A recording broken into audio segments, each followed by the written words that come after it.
People often say that the small moments in life don't matter, but I've learned that sometimes it's the small things, a forgotten greeting, a harsh tone, a slammed door, that show you the truth long before your heart is ready to accept it. For me, it was a bowl of soup, a simple bowl of soup that I had stirred with aching hands at the end of a long day. I didn't know that night would become the moment I stopped recognizing my own child. I didn't know it would be the night that would quietly push me toward a decision that frightened me more than anything else. And I certainly didn't know that something as small as missing salt would reveal just how far apart we had drifted as mother and son. It was a Thursday. Cold, windy, the kind of evening where the windows shake a little and the house feels too big for one person. I had made chicken soup, the way my son, Daniel, always liked it when he was younger. When he used to come home from school with his shoulders slumped and his backpack sliding off one arm. When he used to call out, "Mom, what's for dinner?"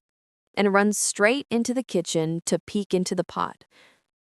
I stirred that pot with those old memories warming the air around me. By the time Daniel came home, it was already dark. He dropped his keys on the table with that impatient clatter he had picked up over the last couple of years. He didn't look at me when he walked past, just shrugged off his coat, kicked off his shoes, and muttered something under his breath about his long day. I smiled anyway. "Dinner is ready, love," I said softly. He sat down heavily, not even glancing at the warm bowl I placed before him. For a moment, there was silence, the kind that fills the whole room, pressing into your ears. Then, Daniel lifted the spoon, tasted the soup, and everything changed. He slammed the spoon onto the table so hard the sound made me flinch. "There's no salt," he snapped. His voice wasn't loud, but it was sharp enough to cut. "I'm sorry," I said gently. "I must have—" Before I could finish, he pushed the bowl away, and the soup splashed across the table, and onto me. Hot broth soaked through my sleeve. Carrots rolled across the table edge and landed on the floor with soft, wet thuds. I didn't shout. I didn't cry. I just stared at him, at the man who used to be my boy. He glared at me with frustration that didn't belong to saltless soup. There was something heavy behind his eyes, something I didn't understand yet. "Mom," he said, shaking his head, "why can't you do anything right?" And for the first time in my life, I felt a small, quiet part of my heart begin to close. Because I realized then, this wasn't about food. Something deeper had been breaking for a long time. And what I did after that night? Well, that's what changed everything. I didn't sleep much that night. Most mothers know that kind of sleeplessness, the kind that comes not from noise, but from the silence that follows hurt, the kind that presses on your chest and whispers questions you aren't ready to answer. I sat in the living room with the lamp on low, listening to the old clock on the wall tick through the early hours. Every so often, I'd hear Daniel's door open, then close again. He paced his room for a while, his footsteps heavy and restless. Maybe he felt guilty. Maybe he didn't. I no longer knew. I wrapped a blanket around my shoulders and stared at the window, watching faint streaks of rain slide down the glass. The whole house felt different. Not the home it used to be, warm and full of laughter, but a place I was tiptoeing through, afraid to disturb the tension that hung in the air. I suppose that's what happens when the child you raised becomes a stranger in your own home. Just soft, strained sounds, the kind that make a mother's heart split open. But when I knocked, he yelled, "Leave me alone." So I did. Because sometimes love is knowing when to step closer, and when stepping closer will only push them further away. I suppose that was when the distance really began. The morning after the soup incident, I woke with a tight feeling in my chest. I moved slowly, as if my limbs were heavier than usual. The bruise on my arm from the hot soup had darkened overnight, a faint reminder of the moment everything changed. I heard Daniel in the kitchen, the soft sound of cabinets opening, a spoon clinking against a bowl. I didn't know if he would apologize. I didn't even know if he remembered what he'd done. Part of me hoped he would say something gentle. Another part of me feared he wouldn't. When I walked into the kitchen, he didn't look up. He stood by the counter, eating cereal straight from the bowl, staring at his phone. His hair was a mess, his shoulders slumped, his face tired in the morning light. "Morning," I said softly. He hummed something, a non-answer, then shoved another spoonful into his mouth. I walked past him and reached for the kettle. The silence between us was thick and awkward, like a fog you couldn't see through. I could feel him avoiding eye contact, intentionally or not. I took a breath. "Daniel, about last night." He interrupted without looking up. Yeah, I overreacted." It wasn't an apology. Not really.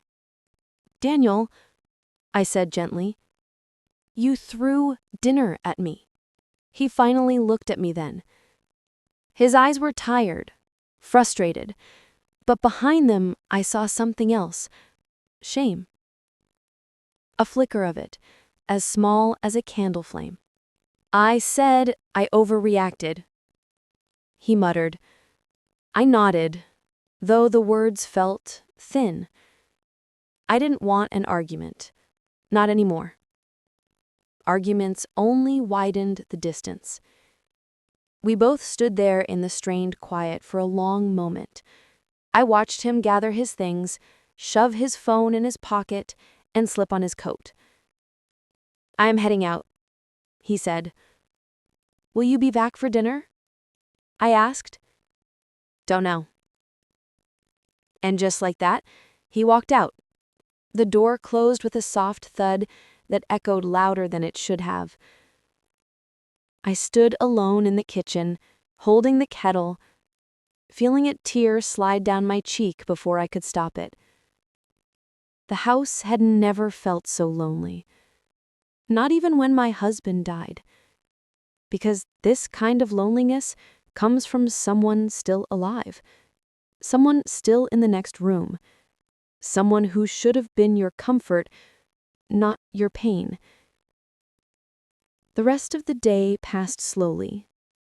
I cleaned the house, tended to the small garden, folded laundry, all the little tasks that keep your hands busy when your heart is hurting. Every so often, I caught myself listening for Daniel's footsteps on the stairs, the sound of his keys in the door, the low rumble of his voice. But the house remained quiet.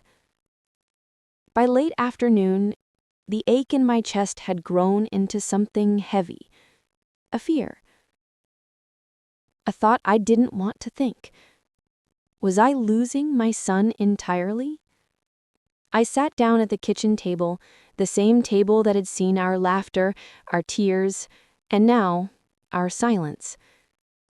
The light from the window fell across the wooden surface, highlighting tiny scratches and dents from years of family life. I touched the seat across from me, Daniel's seat. Once upon a time, he used to swing his legs while he ate. He used to chatter about school, about friends, about dreams. Now that seat felt as empty as a grave. I closed my eyes and whispered into the quiet room. What happened to my boy? I didn't expect the next few weeks to turn into the hardest stretch of motherhood I had ever known. Not newborn nights, not teenage tantrums, not the years of grief after losing my husband. None of that compared to the slow, painful unraveling of my relationship with my only son. Because pain caused by strangers can be endured. Pain caused by family settles into your bones. And the worst part, it happens so quietly that you barely notice it until one day, everything inside you has changed. Daniel's behavior didn't improve after the soup incident. If anything, it worsened. Small things at first, or at least they seemed small.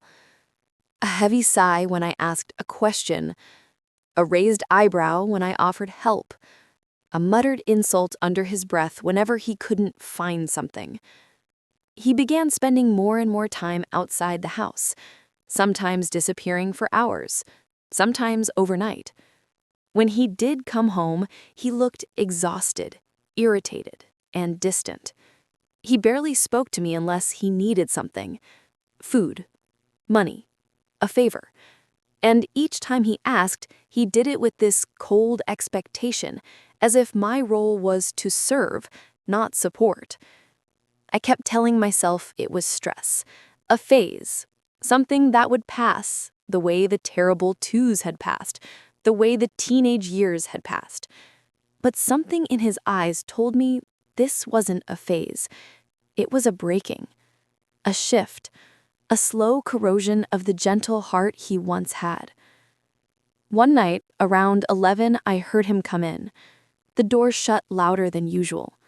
Heavy footsteps moved through the hallway. I peeked around the corner and saw him leaning against the wall, one hand pressed to his forehead as if he had a headache. His hair was messy, his clothes wrinkled, and he smelled faintly of alcohol and cigarette smoke. "Daniel?" I asked gently. "Are you all right?" He opened his eyes and gave me a look I'll never forget. A mix of exhaustion, irritation, and something darker. "What does it matter?" he muttered. "It matters to me," I said softly. "You're my son." He scoffed. "Yeah, well, sometimes it doesn't feel like that." His words hit harder than the soup bowl ever could. "What do you mean?" I whispered. He pushed past me. "Forget it. You wouldn't understand." I followed him down the hallway, not too close, just enough to show I still cared. "Daniel, talk to me," I said quietly. "I want to help." He spun around suddenly, eyes burning with frustration. "Help? With what, Mom? My job? My life? My everything falling apart?" He threw his hands into the air. "You can barely keep the house together." The words sliced through me. He'd never spoken to me like that, not even once in his childhood, not even after his father died. My mouth opened, but no sound came out. He shook his head, stormed into his room, and slammed the door so hard the picture frames on the wall rattled. I stood in the hallway long after the echo faded, because deep down, for the first time, I realized something terrible. My son didn't respect me anymore. Not as a mother, not even as a person. And that was a pain I didn't know how to hold. Days slipped into one another. Every morning started with tension. Every evening ended with silence. He walked past me as if I were furniture. He ate dinner without a word. He left his plates on the table, expecting me to clean them. Little things. But little things add up when they carry disappointment. I felt like I was slowly fading in my own home. One afternoon, I came home from the grocery store and found Daniel sitting on the sofa, staring at the TV but not really watching it. His jaw was clenched, his leg bouncing anxiously. I set the grocery bags down and said, "Daniel, are you okay?" He didn't answer at first. Then he said, "Do you ever think you wasted your life, Mom?" I blinked, surprised. That's a heavy question. Well, he insisted. Do you? I walked closer and sat on the edge of the armchair. I don't think I wasted my life, I said quietly. I spent it raising you, loving you, taking care of our home. He let out a small, bitter laugh. That's exactly what I mean. My heart tightened. What do you mean, Daniel? He rubbed his hands over his face. Everyone I know is out there doing something, making something of themselves. And here I am, stuck, with nothing to show. And people look at me like I'm a failure. I waited, letting him speak. Do you know how that feels, Mom? He asked, tears threatening his eyes. To be the guy they laugh at, the guy they don't trust, the guy who can't keep a job longer than 3 months? I swallowed.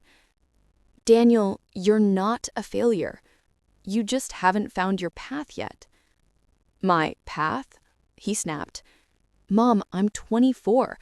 My friends are getting promotions, buying cars, getting their own places. And me? I'm living at home with my mother, with no career, no money, no future. His voice cracked. My heart softened. Daniel, you're still young. You have so much time. He shook his head. No, I don't. You don't get it. None of you do. I frowned. None of you? He froze. His eyes widened ever so slightly, as if he had said more than he meant to. Daniel, I said slowly, who is you? Who else is talking about this? He looked away. Just people. What people? It doesn't matter, he muttered, standing abruptly. Forget it. I shouldn't have said anything. He grabbed his coat and marched toward the door. Daniel, where are you going? I called after him. He didn't turn around. He just said, somewhere I'm not judged. The door slammed so hard the wind chimes fell from the hook. And once again, I stood alone in the quiet house, wondering who my son was becoming and who was influencing him. That night, I couldn't sleep again. I sat at the kitchen table for hours, staring at the lamp's soft glow. Something was wrong, terribly wrong. It wasn't just anger, it wasn't just stress, it wasn't even grief. Daniel was slipping away, emotionally, mentally, and something or someone was pulling him faster. And I didn't know how to reach him anymore. I didn't expect the breaking point to come so soon, not the way it did, not with the force it carried.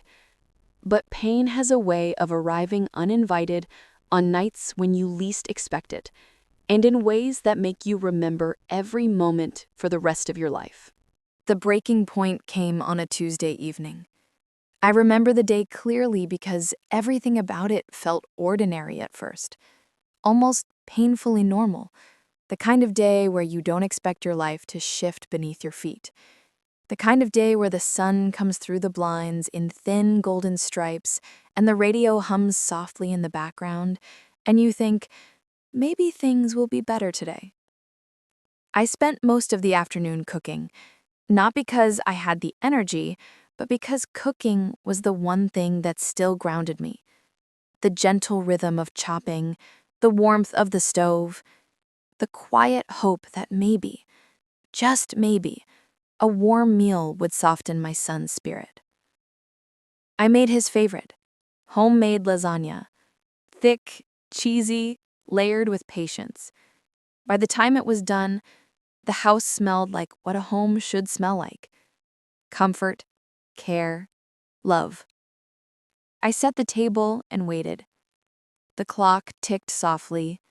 5 o'clock, 5:30, 6. Still no Daniel. I sent him a quick text. Dinner is ready, love. Come home safe.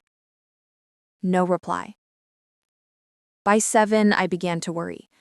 By 8, I rehearsed a dozen possibilities in my head. Maybe he was working late. Maybe his phone had died. Maybe he needed space. Maybe he simply didn't care.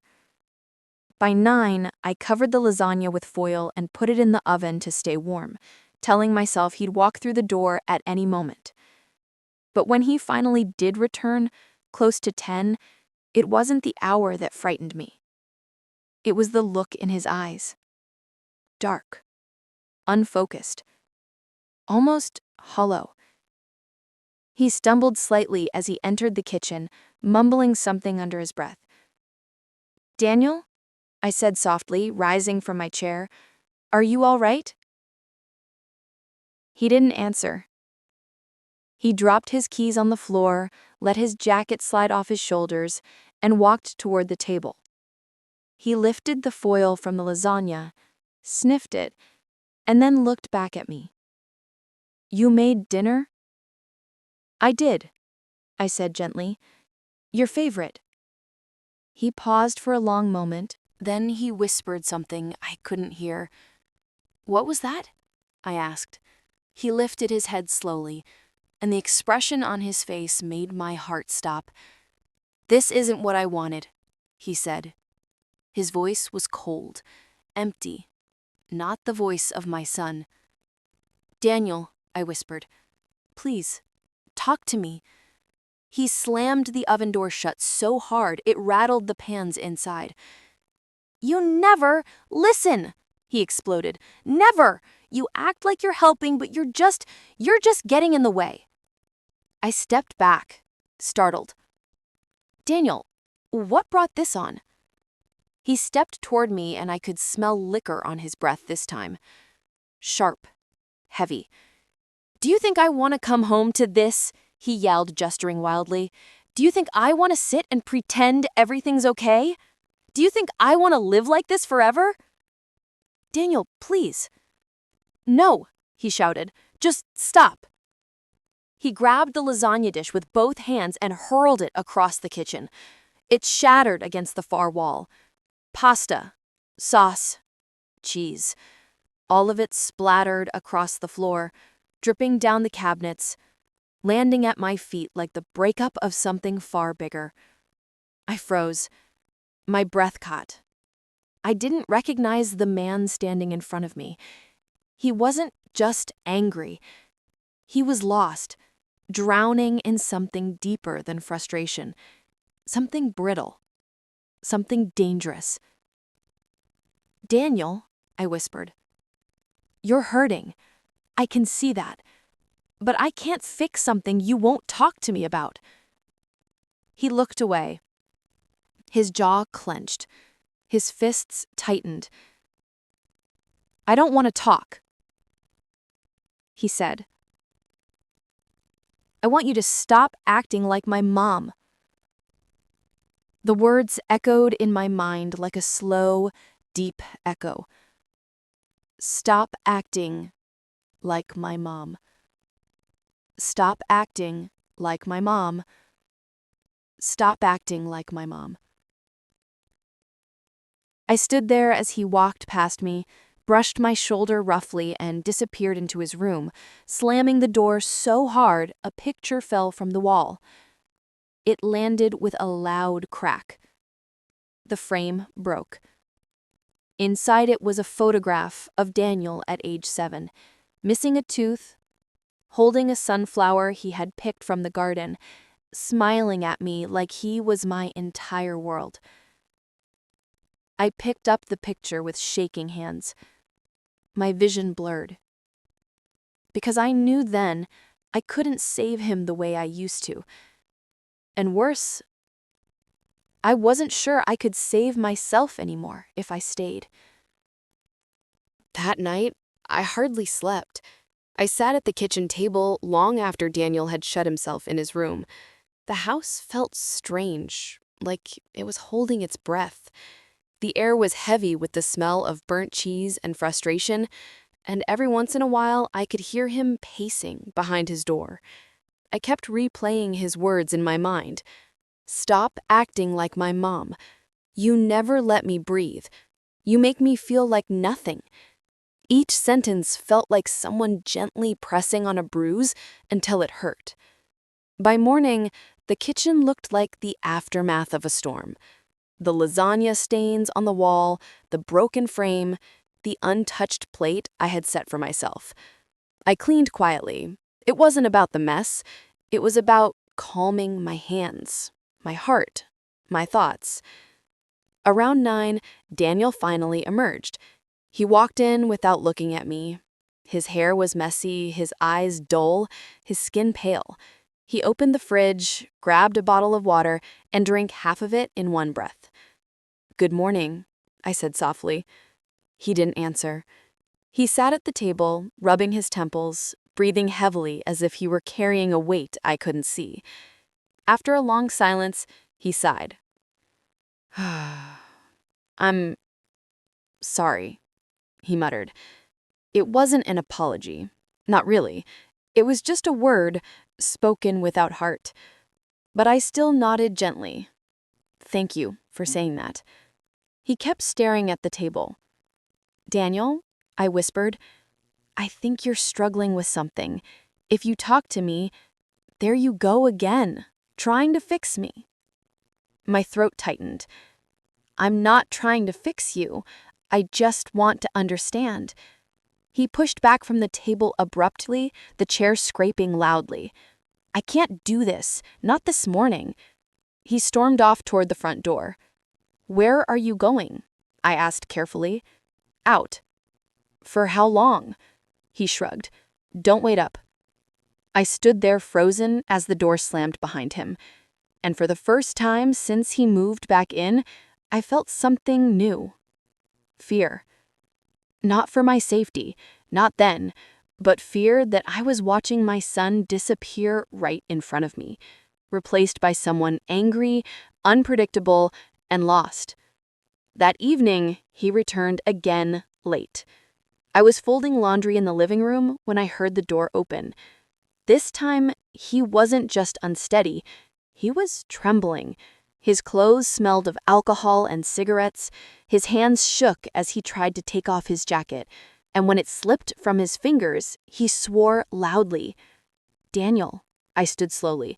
"Let me help." "Don't," he growled. I froze. He kicked the jacket aside and stumbled toward the hallway.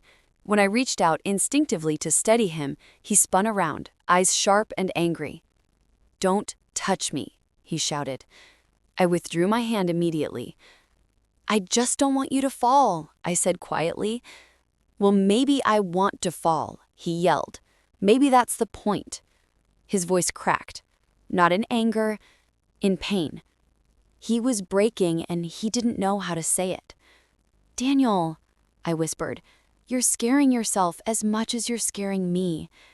He stepped toward me, too fast, too close. "Don't pretend like you know anything about what I'm feeling," he hissed. "I don't pretend," I said softly, "but you're hurting, and I can see." Before I could finish, he shoved the laundry basket out of my hands. Clothes spilled everywhere, socks, shirts, a cardigan I had knitted years ago. I gasped quietly. He stared at the mess, breathing hard, chest rising and falling like he was standing at the edge of something dark. Then he whispered, "Why can't you just stop? Why can't you leave me alone? Why can't you—" I took a step back, holding up a hand gently.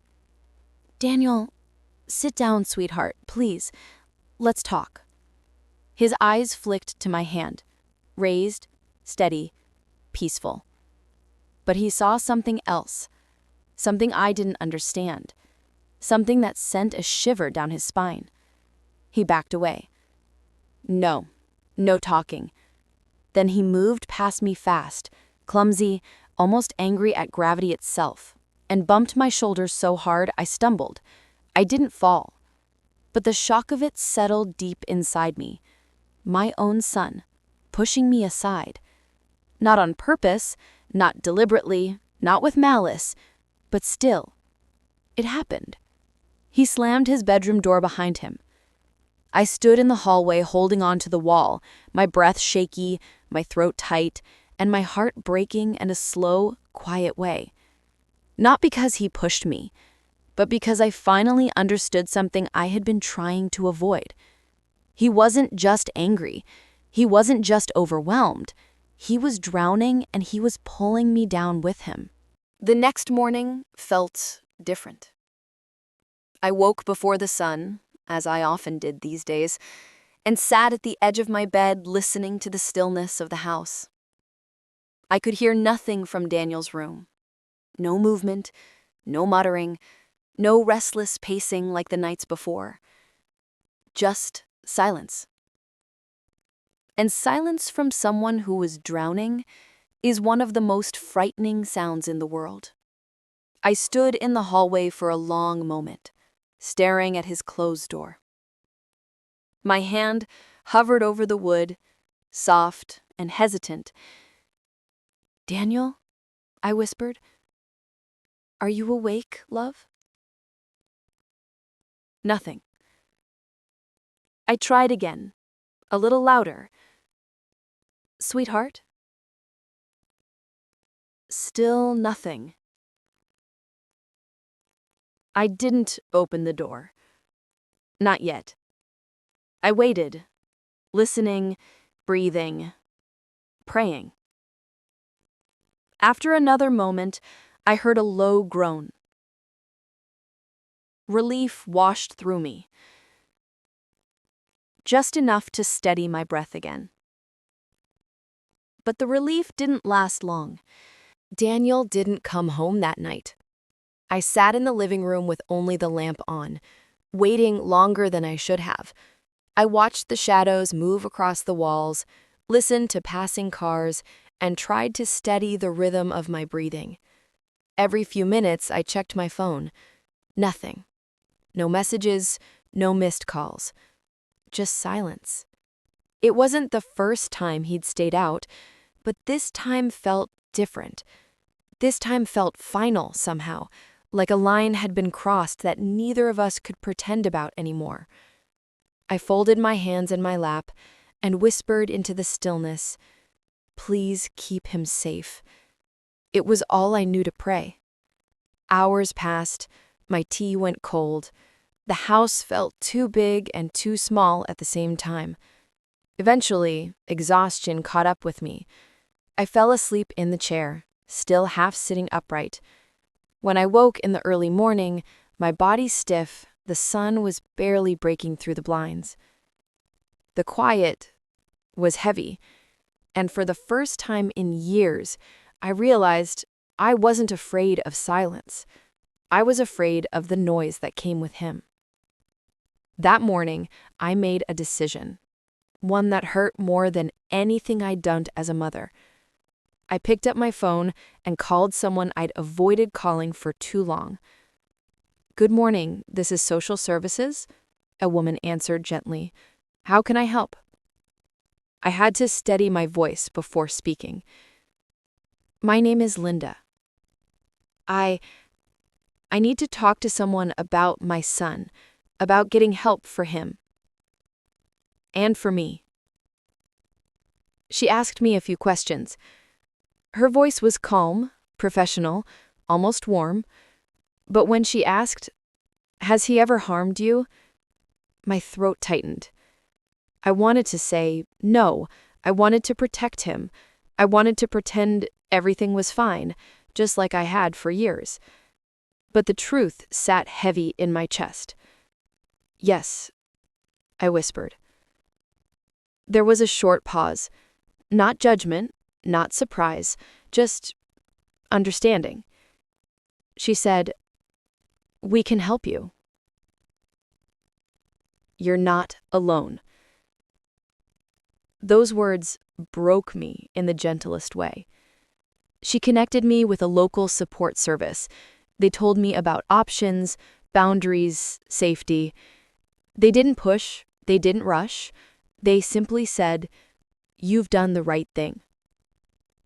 And for the first time in a long time, I believed them.